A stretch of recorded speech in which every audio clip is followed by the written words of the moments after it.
Plánujete se vydat na dovolenou do zahraničí a nechcete sebou vozit příliš vysokou částku v hotovosti?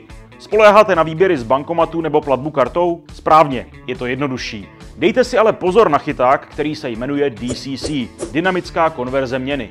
Terminál nebo bankomat vám budou nabízet platbu či výběr v českých korunách. Na první pohled vypadá pohodlně, že přímo na displeji vidíte částku, která se vám strhne z účtu. Jenže pozor! Přepočet neprobíhá podle kurzu vaší banky, nýbrž podle kurzu, který určuje obchodníkův acquirer, a ten bývá značně nevýhodný. Podle různých průzkumů a pokusů provedených v minulosti na něm zaplatíte o 5 až o 14% víc. Co s tím? Vždycky trvejte na provedení transakce v místní měně.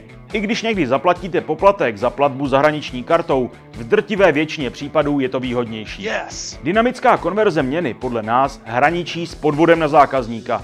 Proto na terminálech Comgate tuto funkci nenajdete.